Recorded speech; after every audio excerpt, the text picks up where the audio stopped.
Hello students, आज मैं आपको फोर्थ क्लास में हिंदी रीडर में लेसन नंबर 2 ईमान बनाए रखो पढ़ाऊंगी। बच्चों, इस पाठ में ईमानदारी की महत्ता पर बल दिया गया है।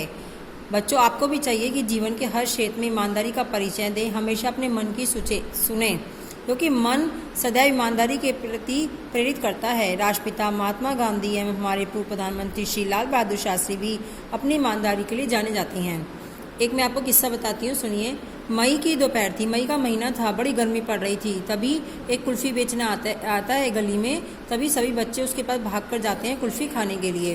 और नरेश वहाँ से कुल्फ़ी लेकर घर आया तो बड़ा ही प्रसन्न हुआ जब नरेश ने उसे कुल्फ़ी खरीदी। लेकिन बहुत खुश था। वो खुश किस लिए था बच्चों? कुल्फ़ी खरीदने के लिए या फिर उससे बढ़कर भी कोई और खुशी थी? बात यह हुई कि नरेश ने ठेले वाले से 5 रुपये की कुल्फ़ी ली और उसे 10 रुपये दिए।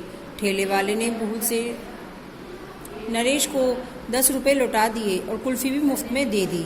नरेश ने सब कुछ जानते हुए भी 10 रुपये चुपचाप अपनी जेब में रख लिए और खुश होता हुआ घर आ गया।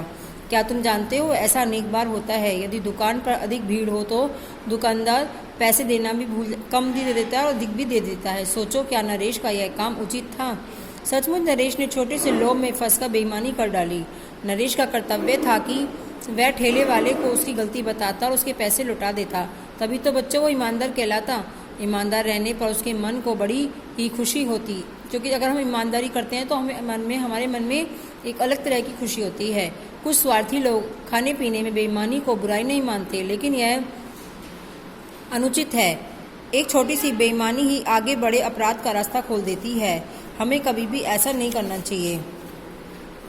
कभी कभी हम दूसरों की कोई वस्तु मांग लेते हैं, जैसे कोई चीज़ मांगते हैं, हमें ज़रूरत है तो उसे लौटाना भूल जाते हैं। लेकिन जब हमें याद आती है तो हमें उस वस्तु को तुरंत ही लौटा देना चाहिए। हमारे कर्तव्य है कि जब हम उस वस्तु को वापस लौटाएं तो उससे क्षमा याचना मांगनी चाहिए, यानी सॉरी बोलना चाहिए। ईमानदारी रुपये, पैसे या वस्तुओं की नहीं होती। इसका क्षेत्र तो बहुत ही व्यापक है। तुम विद्यार्थी हो, तुम्हें ईमानदारी से काम करने की, पढ़ने की आवश्यकता है। कुछ बच्चे ऐसे होते हैं जो पढ़ते नहीं हैं, पढ़ने का नाटक करते हैं और अपने मम्मी पापा या टीचर को धोखा देते हैं। वे अपनी पढ़ाई के प्रति भी ईमानदार नहीं होते। और जो विद्यार्थी परीक्षा में नकल करके पास होते हैं तो ऐसी झूठी पढ़ाई से कोई फ़ायदा नहीं है।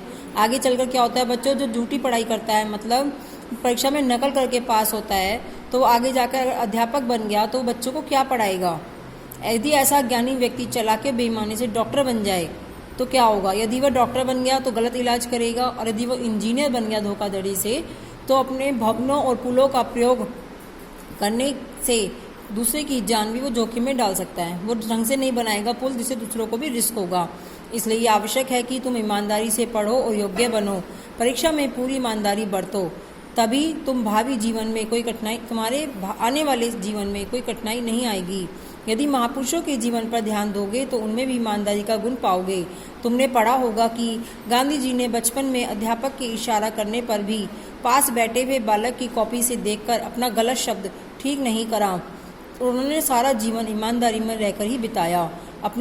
हमारे स्वर्गीय प्रधानमंत्री श्री लाल बहादुर शास्त्री जी की ईमानदारी का सब लोग आज भी उदाहरण देते हैं। उन्होंने अपने पद का जीवन भर ना तो अपने लिए और ना ही परिवार के लिए अनुचित लाभ उठाया।